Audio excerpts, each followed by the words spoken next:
Shalom, YouTubers. I'm Barrett. This is my good friend Joshua Williams and his lovely bride Leila. You're watching a Betrothal Guy's Love Story. So I got a couple of questions for y'all. First of all, how long have you two been married? Just over 6 years now. 6 years? Happy years? Yes. Okay. Very happy years. All right. That's good. We have 3 children, and next one's due in a few weeks. Joshua, why do you choose betrothal? I guess first off, what made you go the betrothal route? Well, that goes back quite a ways. When I was a teenager, I was exposed to Jonathan Linval's teaching about betrothal and trying to find a better pattern of entering romance or marriage. He talked about how the dangers of emotional attachment that can happen during dating, and that he was seeing maybe even the same problem in courtship. And so that was probably the first time I was exposed to it. And the more I thought about it, the more I thought, well, yeah, I'd like to do what the Scripture talks about, which is betrothal. Right. And is it the same with you, Leila? How long have you been? Were you considering betrothal before, or? I had actually not thought a lot about it, mostly because as the girl in the picture, it wasn't really up to me what happened, because I wasn't going out looking to start a relationship with guys. So I guess that's the main thing, is my parents raised me not to go after guys and try to flirt with them or attract their attention in some way. So good advice. So for me, it didn't really matter what the exact method was going to be, because the guy was going to initiate it. All right, makes sense. So Joshua, what were some of your must-haves when you were looking for a wife? The first one is obvious. I knew that she had to be a believer. You can't settle for less than that. Right, exactly. And then as far as must-haves, I ranked it starting with the family, like the understanding of family that comes from the Bible. So to understand the family structure, to understand letting Yahweh plan your family, to understand the headship and authority structure that the Bible teaches. Obviously, I wanted to homeschool. Those things to me, because obviously what we're entering in is a marriage partnership. Right. It's a partnership to build a family. Yeah. So to me, you got to agree on what the partnership is to start with. Okay. So to me, those were probably non-negotiable. From there, obviously, the more things that you have in common, especially important things scripturally, the better. Yeah. So those, I wouldn't necessarily term them must-haves, but they're definitely high on my list to find someone that shared our theological beliefs, at least reasonably close. Right. I had actually thought I was not going to be married at all, so I wasn't real concerned about looking around anymore, because as I got into my mid-20s, there weren't even a lot of guys my age that were still unmarried. And I never saw any even potentials. I didn't feel like I was getting any interest from males, and that didn't bother me much. So I figured maybe I was just not meant to get married. My destiny is not to marry. I'll be just single. And I was okay with that, because I had a good home life. My parents were really nice. I had no reason where I had to get married. You were content. I was well provided for. So I thought, well, maybe Yahweh just didn't put it on my heart to want to get married, because He means for me to stay single. So I was actually preparing for my single life. Okay. So I wasn't necessarily looking at guys as spouses anymore. I may have, back in my earlier years, wondered, maybe he and I could be a match. Maybe he and I could be a match. So you had basically moved beyond. Right. I was beyond even thinking about it, because I thought it was long past. Okay. All right. So where did y'all meet? We met at like a group camp out where we were gathered with a bunch of people that are keeping a feast. So everybody's camped out. The first time we met, I think, it's kind of a funny story. She and her dad were together to play some music, and I was going to be a backup singer. And they were introduced. Your friend introduced. Yeah, a friend introduced us. I assumed that she was his wife. Her dad's wife. So okay, it just bypassed. Okay, this is a couple. So then later on, I figured out that wasn't the case. We were playing volleyball and stuff in big group settings. So you either giving your father-in-law a really good comment saying he looks younger than he is, or I did notice that there appeared to be an age gap. I was okay. I mean, there could be gaps. Yeah, exactly. All right. And do you remember being introduced to him? No, I don't remember You that. don't remember at it all. Oh, yes. Man. No, I'm pretty sure we met on the volleyball court. No, I was introduced to you formally. Yeah. I don't remember that. My wife's the same way. She didn't remember the first time we met either. So, Joshua, what started you thinking about the possibility of Leila actually becoming your wife? Well, that camp out that we went to was like the first time that I was really around very many people that I would even consider close to meeting even the must-haves, and especially the top half of the really would like to have list. So it was really the first time that I even started thinking, oh, maybe I will be able to get married, just because before that I was like, there's no candidates, so right, obviously not. Your standards were pretty high from what you've already mentioned. Sometimes I wondered if they were too high. No, they weren't too high. So I don't think I really thought about it at first that time. We ended up spending more time around her family. It's like 6 months later, and then 3 months after that, something like that.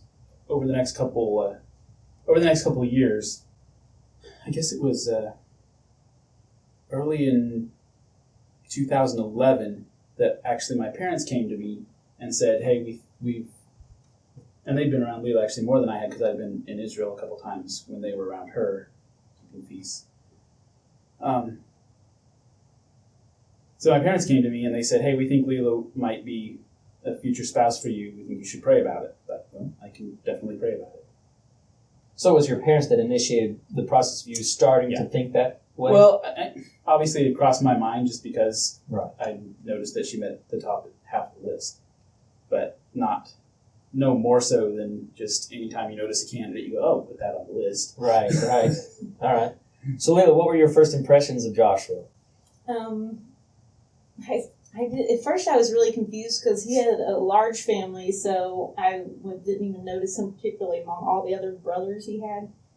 So I did notice when we started playing group board games together that he seemed like he was above average in intelligence. Superior? Yeah. Not necessarily to his brothers, but to average guys. So I was impressed with that. So he seemed like he was he was pretty much like above reproach. Which sounds crazy, but I didn't realize it until afterward. When I look back, I went, I cannot find a single memory of Joshua where he was doing something negative, which is rare for me because I'm usually a little judgmental and I'm quick to notice when people are slipping up. So that was actually kind of wild. I couldn't think of a single time I'd seen him slipping up and doing something, stupid or wrong or, I was wow, lucky. that's I was thinking, man, I wonder what she thought about me when she first met me. Yeah. So he was more impressive than the average guy. Very good. And I noticed that, without meaning to, I noticed that pretty early on in our interactions. Well, that's good. That's good. You said earlier that you had already stopped even thinking about men that way. How old were you when you met Joshua? When I met Joshua, I was younger than when the whole thing started actually getting started, but I was 24, 24? Yeah, I already. And so how old were you when the process started? 26, I think. 26? Okay. Yeah. So Joshua, describe your process for determining if Leila was the one. Okay, so after my parents talked to me, I decided that I was going to pray about her. And I had this basic process that I developed a couple times. So I say, okay, maybe this is the one. So then I started praying direct, actual, straight up leading on that person. Is this what you want, Yahweh? And the first couple times, it's like all the other times before Leila, it's like he shut me down in a hurry. It's like, no, not it, definitely not it. He's like, okay, well, I'll accept that. So then I started praying about Leila, obviously with the same mindset. I'm going to pray about her and only her. I'm not praying about anybody else while I'm waiting for Yahweh to answer. And I started praying, and I got no answer. I keep praying, no answer. It's like, I was used to it being like under a week or maybe 2 weeks before, I'd no. hear the no. It's like, I'm not hearing anything. And so this went on for months. And maybe there's sin in my life. I need to repent. So I did some searching. I did some repenting and kept going. Still nothing. It's like, then I went to Israel. I didn't pray about it while I was in Israel because of an agreement that I signed. Basically gave my word that I wouldn't be seeking a romantic relationship while I was on a mission trip. Then after I got back, I started praying more. I started getting this idea that I was going to be getting married soon, but still not an answer that Leila was the one. Just that things are going to start happening, so make sure that you're ready for that. So okay, well, that's good information, but still I'm still praying. Is Leila the one? Not who is it, but specifically, is she the one? Well, while I was praying, I was obviously reevaluating so that I could. Well, I've noticed that she's obviously a very content person. So obviously in line with her family and with her father. She has a good relationship with her father, obviously. So some of those things that was like big, I'm really happy with this. Right. One thing that happened during that time that I was praying is because I wanted to be sure that she was a believer for herself, not just because she's part of a believing family. Which Right. sometimes you can run into. That can happen. It can happen. You can pretend really well if you've grown up with it. Yeah. So I really wanted to know that for myself. And so it happened one time that by accident, I was listening to her and her family band practicing music that they were going to perform later. And I heard them singing. I heard Leila singing. And I just felt the Father tell me, that's real praise. Like, she's really praising me. I was like, okay, well, that answers that half of the question. That was like the last concern that I really had when my parents suggested Leila was because I just wanted to know for sure that it was really personal and not just something that she was it wasn't cultural grown up with, not just culturally. So while Joshua was praying about me, without me knowing about it, I was feeling like in my life what was happening, I felt like I needed to find out what my purpose in life was going to be. Even though I'm single, I'm having a good time, I'm enjoying my single life, but I really need to find out what my mission is that God is preparing me for. And so I started praying more often and more fervently that he would tell me what my purpose in life was.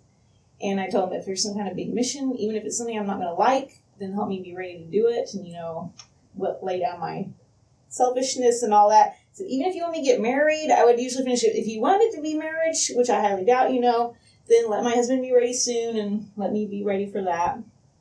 This imaginary husband that I don't really think is really there, but just in case, because a lot of girls, that's their mission.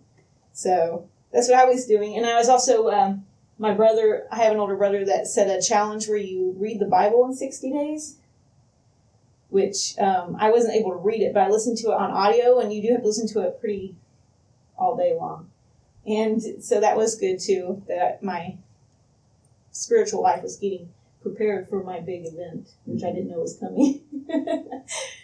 So when you did determine she was the one, did you approach her father? Did you go to your dad and say, hey, I just got confirmation? Like, what happened there? Yeah, that was interesting. So basically, been praying, getting these, after I got back from Israel, started getting these, the impression that something was going to happen. Not knowing what. So then one night in February, I'm reading my Bible before bed. Read some verse. I think it was about the priests taking their wife or something like that. It's like while I was reading that verse, I truly believe I felt Yahweh tell me directly. He said, "Leila is the one, and now is the time." And I was like, that is the clearest that I have ever heard Yahweh's voice. I can't say it was an audible voice, but it was definitely words that I picked up. Yeah, exact words, not just an impression word. Like, okay, wow. So that's heavy. Yeah. It's like, I guess I'm going to tell my parents next. That was going to be my next step. But they had already gone to bed, so I thought, well, I can tell them in the morning. I can, hold the secret that long. Right. So literally, when I woke up in the morning, I heard my dad talking on the phone. I was waking up late because they'd gone to bed before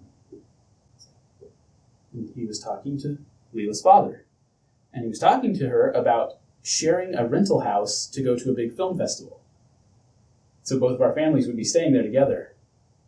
And I was like, whoa. when he said, "Now is the time," boy, did he mean now. Yeah. So I was like, okay, I just want to watch what the father's doing here. So I actually didn't tell my parents for a couple of days till all the arrangements went down, just to watch it unfold, watch Yahweh's hand moving so beautifully. Yeah. It's like, I don't want to step into this. I just want to watch. He just basically set it all up for you. Yeah, watch him set it up. So yeah, then I told my parents before we left, because I make sure I had time to talk to them alone. We went down to the film festival, and then my parents were in on it, trying to set up a time for me to be alone to talk to her father about it, which was hard to arrange. Yeah. One time I thought I had it all arranged, ready to go, and then someone else joined us for that walk between the vehicles. This is not going to work. Can't do that. So. It's hard in our circles, getting a private audience with the father without people realizing what's going down, So in large families. Yeah, large families. Yeah. Anyway, so while I'm on the walk talking to her dad, actually I think it's just before I actually put the question to him, because I was trying to ease into it. You can't ease into something like that. I know, there's no way except for just pop the question. It's going to be a shock no matter how you do this. So anyway, so I'm walking, looking down at the ground, and I notice a pair of hair clips on the ground. Like, oh, well, these look like the clips that the girls put their head coverings on with. It probably, because our families have been following this route back and forth to the film festival, it probably belongs to someone in my family or Leila's family. So I'll pick them up. Then I talked to her father on that trip. Then I tried to find out whose they were. Well, they ended up being Leila's. Yeah, and so great. I gave it to him. I was like, and then I thought about that afterward. Later that night, I was thinking, the head covering is a symbol of headship. It's almost like while I was on that walk, the father said, "Here's another symbol that this is really happening. You find her. This is the beginning of handing you headship." Right. Which is actually a scary thing. It is scary. It is scary. It should be scary. It's heavy. So you did get the private audience with it. I did. Eventually did. While we were walking, we parked the vans after dropping everybody off at the festival. So then we were walking together, and I said, I believe that Yahweh's leading me to pursue your daughter Leila in marriage. And he said he knew that he'd eventually get approached on this, but it's kind of surprising anyway, because it finally happened. So he said he would pray about it and talk to his wife about it, and then when they were comfortable with it, they'd tell Leila about it. Okay. My daddy and my mommy called me aside while we're in San Antonio, and they said they want to talk to me alone on the veranda.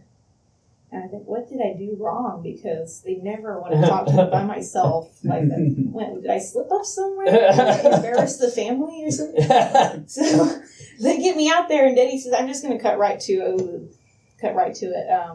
Joshua asked to marry you."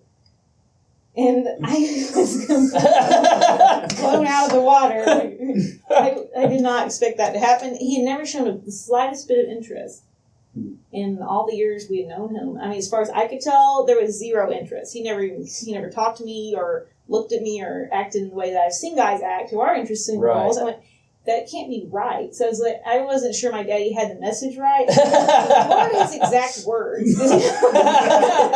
Because surely that's not really happening. But he told me, he said no, and I said, did I lead him on in some way accidentally? Because I said, I'm not interested in him. If he thinks I'm in love with him and that I sparked this attention, then I'm sorry. But he said, no, he says God told him to marry you. It's not your fault. Straight from the top. Yeah. So that actually was really good, because that got my attention, that he may be crazy, but he's the right kind of crazy. And I have to take this seriously, because I've been praying for my mission service. So I cried because my whole life had just been thrown in a huge loop. So your dad came to you in San Antonio? Yeah. So I was totally surprised. He actually walked right from our conversation to find his wife and told her, and they prayed about it for, I think he said maybe an hour, and they came to the conclusion that it was right. That it was good. So they were on board way fast. I had allies in a hurry. Yeah, there you go. Yeah. So my daddy said, take as long as you need to, think about it and pray about it. And I said, I don't know what to say. I said, just tell Joshua to talk more, because I don't know him at all. besides playing volleyball and board games and stuff, where you don't exactly get to know somebody, I couldn't even really remember what he talked like or anything. I said, just tell him to go ahead and be natural and talk more so I can get to know him a little bit better while I think about it. He probably knew about you more than you knew about him because he was investigating. Yeah, he'd been paying attention to me. I hadn't really been paying attention to him. Right. Well, that's cool. So when did you get confirmation then? Oh, a long time after. A long time after. I spent all that night crying in the bathroom so that his sisters wouldn't hear me. My family thought I was sick. All my brothers and sisters, didn't know what was going on because they didn't tell anybody but me. My parents didn't. Okay. And only his parents knew, I think, too, at that point. So the rest of the trip in San Antonio, we had to act natural while we were watching each other. And I had to somehow act natural and talk more, which is not quite my normal. Yeah, right. I've never had a real crush on anybody or anything, so I really didn't think very highly of men in general. To me, most of the guys seem to be pretty much, most of the single guys. She's a realistic view. I'm afraid that most guys seem very unimpressive to me, so, and I wasn't sure I was going to like him either, but I went, well, if he really thinks God is telling him to marry me, and my parents think it's a good idea, I'm going to have to give this a good consideration. Right. Even though I may be inclined to just say no, so we'll all just go away. So I can just be happy the way I am. But I didn't do that. I said, I'm going to have to take time. I thought about asking for a sign, like, casting lots or whatever, that this is the right thing. I thought, maybe I should pray that if God wants me to marry Joshua, that he'll get up early in the morning and say bye to my family when we go back to our home from San Antonio. Because we're going to leave at 5 in the morning or something. I went, no, I don't think I want to do that. And I think because I was really scared to know yet that I had to. So I said, no, I'm not going to do that. So I didn't do that, and I ended up going home and just kept praying and praying every day and talking to my parents. We had more private conferences that were weird to my brothers and sisters. Right. What is going on? They didn't know what was happening. Joshua was emailing my parents back and forth, and so that went on for a month. Okay. They were emailing and me praying and not being able to. And you were reading the emails too. Yeah, I was reading along, but I didn't answer them. But finally, I think my father suggested I might go ahead and answer, write him an email. So I wrote him a very business-like email. Hello, how are you? We're doing very well here. That kind of stuff. And he wrote one back like that.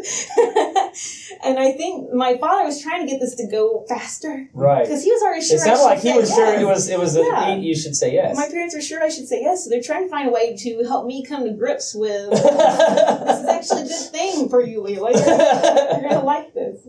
Because I had never had a boyfriend or anything, so I didn't know. For one, I think it helped that I didn't have all that emotional, oh yay, he likes me stuff, because I wasn't used to it, to cloud my thinking. Because I think it was nice that even though it was painful, I had to come to the decision from a logical, spiritual point of view. Yeah. What does God want? Decision. So when did you actually get this is what God wants? I think that all along I knew, and in some ways it's overwhelming. If the guy's sure and your parents are sure, then, I should have known. I did know, I think, that it was meant to happen.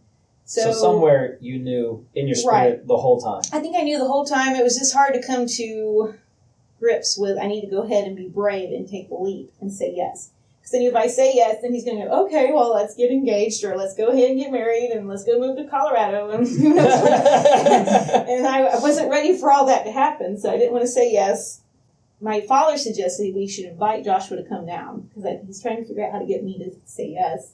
It would help if he came down, you could get to know him better and all that. I said, you can invite him, but he's not going to fly all the way over to our state just on the chance that I might say yes. Because I haven't given him any kind of hint that I'm going to say yes. You don't know Joshua.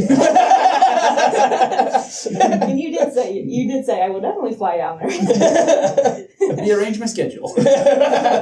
So he showed up, and I didn't know what to say to him because it's too awkward, because I didn't want to say yes, I didn't want to say no. I didn't want to talk to him at all, if I could help it. But finally we sit there for a week and try to socialize in a normal way. So, they the family asked me to come stay with them for a little while before the next group camp out. So I thought, okay, well, I can do that, obviously. I'll just be at their house. I work remotely on the computer anyway, so I can just hang out there for a week, be around Leila. Maybe it'll help her make her decision. The thing I was worried about was getting too emotionally attached, that it would cause Right. me. She hasn't told you, yes. Right. No, I believe what Yahweh told me is true, but at the same time, Yahweh may tell me to pursue someone and tell them to say no. I'm not saying that's outside of what He would do. Right. So to teach you something. Yeah. for the growth of everybody involved. Yeah. So I didn't want to assume and give my heart in a way that would be going too far. Right. So that was all I was concerned about, is that I might get too attached being there. But it's like, well, if she needs it, then obviously the guy is the one that's supposed to be vulnerable in the situation. Girl's protected, guy's vulnerable. That's how you do it. Right. So I went down there and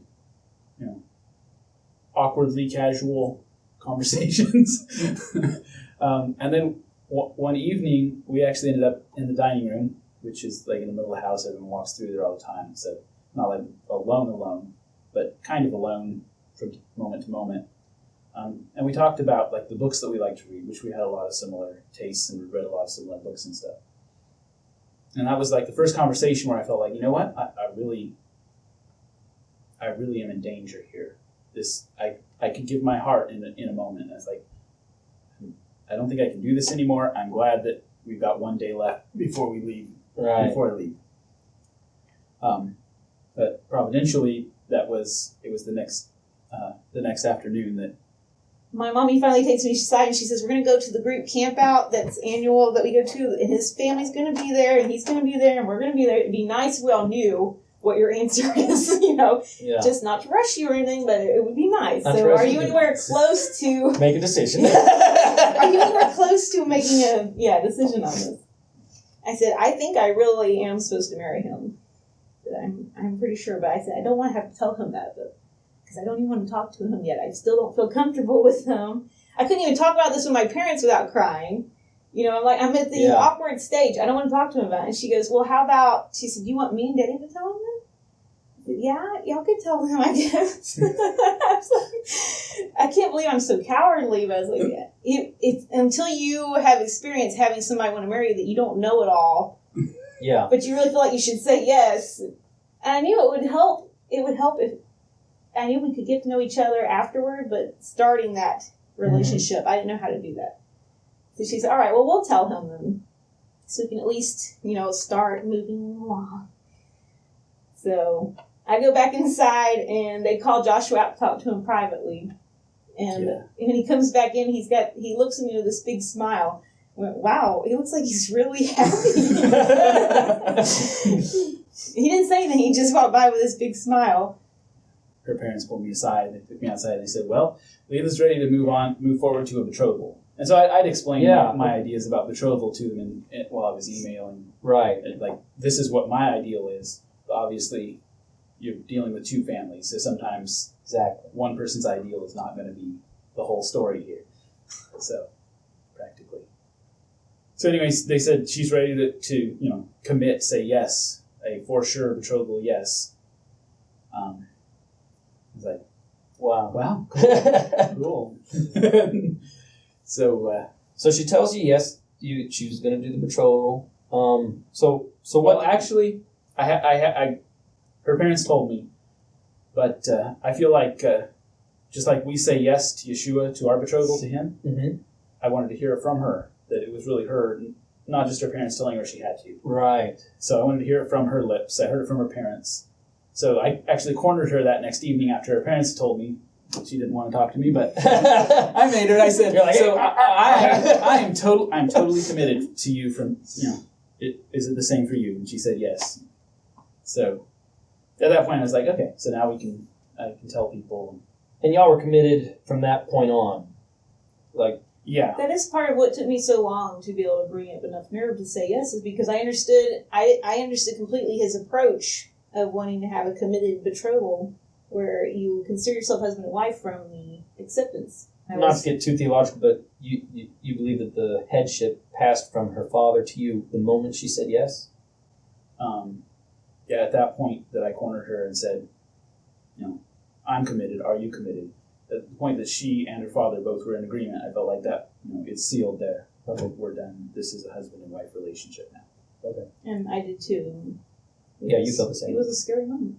Yeah. well, it's heavy. But it was also peaceful though. At the same time, when during my praying times, I would say, "Do you want me to marry Joshua?" And then I wasn't sure what I was hearing because I never asked for an exact answer to a problem before in my spiritual walk. I had never asked for direct leading in something, so I was not sure what I was hearing.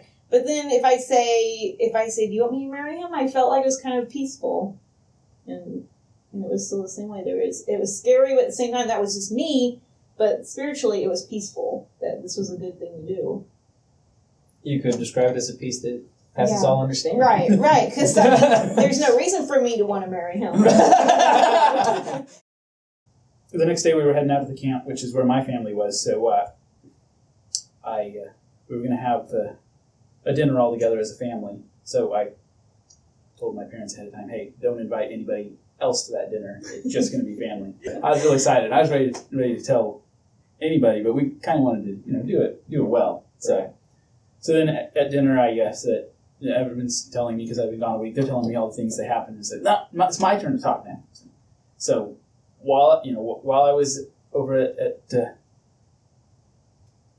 at their house, Leila agreed to marry me, and they're like, "What? Oh wow, this is amazing!" So most of them had no clue. I think I told one brother that there was something in the works, and it was possible that it could that I had asked. But they knew you were there. They just didn't know what for. Right. I had told everybody that I had flown down there because I got a cheaper flight, which was true. I did get a cheaper flight, but that wasn't the only reason. Right. You got a cheaper flight. Oh, because you were going to the family camp. Yeah. I was heading that way anyway. I was going to fly in anyway, but I told them that I had a cheaper flight this way. It finally started to sink in for me that this was actually a joyous, Yeah. I was starting to get excited about it by then. He was already excited about it. And I could tell he first loved me. Because he asked me if he could announce. And I said, "Yeah, do it. Announce it." We hadn't even gotten time to really talk yet. Yeah. We'd had one little talk before that where he asked me if it was okay if he announced our betrothal at the reception. I said, "Sure, that's fine." But we still hadn't gotten to know each other, had a chance to get to know each other much. Mm-hmm. He made me a crossword puzzle. So, he was starting the courtship phase of our relationship. I started courting her when she said yes. Right. Yeah, that's the way betrothal works. But it was nice after it was public knowledge. Then we walked around the camp together, we talked, and he would buy me presents. And that's when I would say that we really started falling in love. Yes. At least it happened very fast. It happened fast. No, so it's from the time that she said yes that evening, that I got the confirmation that she said yes, to the time that I would say that I felt like I would call it in love, was like 4 days, 3 days. Not that I didn't put effort into it, and part of the love comes from the actions. Yeah. So you committed to the betrothal. So what did y'all do at your betrothal? Well, we felt like we were, fully committed. Right. But we wanted to have a ceremony to solemnize it. For the public's benefit, so to speak. We only had family there, but just so everyone could say, this is done. We actually, because we were camping for a week, that didn't work very well for preparation and stuff, so we actually planned it for a week after that, because I was still in state for that week. So at our ceremony, we got legally married with the state. Mm-hmm. Exchanged rings. I had purchased some head coverings quite a bit ahead of this, so we actually had her at the betrothal ceremony. She removed her head covering and put on my head covering, kind of symbolic, because the head covering is a symbol of headship. Yeah, that's the way we see it. So we had that exchange of headship at the betrothal. Okay, so you all are committed. You're now it's public. Everyone knows you're betrothed. What did y'all do between betrothal to marriage to prepare for marriage? So it was about 3 months that we ended up choosing for our marriage date. My family already had a cabin that they had said that when each of us guys got married, we could use it for a year, for the first year. So I didn't have a whole lot of house to prepare. Right. I didn't own a vehicle at that time since I worked remotely, no commute or anything. So I went out and bought a vehicle. But the major thing that I actually did preparing was talk to Leila. Through the internet, mostly through the internet. It just build that relationship. It was more of a relationship building time than a preparation time because we were a little older. I was 27. Right. It wasn't like, oh, I need to stockpile finances or, I need to. You already had a job. I already had a place to live. I already had a lot of things going which is part of the reason why we did a shorter than some people betrothal because practically we were ready. Yeah. But building that relationship so that it would be a happy marriage and happy to see each other rather than a awkward. Yeah. Since we're starting off awkward, we wanted to not be that way by the time we got married. Right, exactly. So what did you do, Leila, to prepare for marriage during the betrothal period? Well, we wrote each other letters, and then we also would talk. We would chat over the internet pretty much every evening, and then he would call me on the phone on the Sabbaths. So, I was surprised how much we had in common. It's funny how the Father does that. I know. I was surprised how well we fit because, I didn't really expect that. I actually thought going into it, when I'd say yes, that it might take a long time for me to learn to love somebody because since I don't have crushes on guys and stuff, probably I don't even know how to be in love. But by the time the announcement was made and we were walking around camp out together, I was going, wow, I am in love. So we went home, we wrote each other love letters, and I sewed all the wedding garments that we wanted. I made my wedding dress and the groomsmen and the bridesmaid dresses. So I sewed a lot while he was doing what repairs needed to be done in the cabin. So y'all are happily married, you said earlier. How many years again?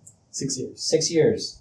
So looking back on the whole process, are there any regrets or things that you would do differently second time through if you had to do it over again?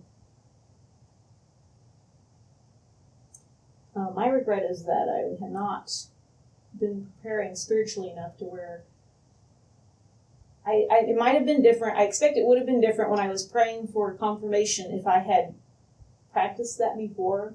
If I'd had a closer walk with the Father, maybe I would have heard sooner and gotten up enough nerve to do what was right sooner.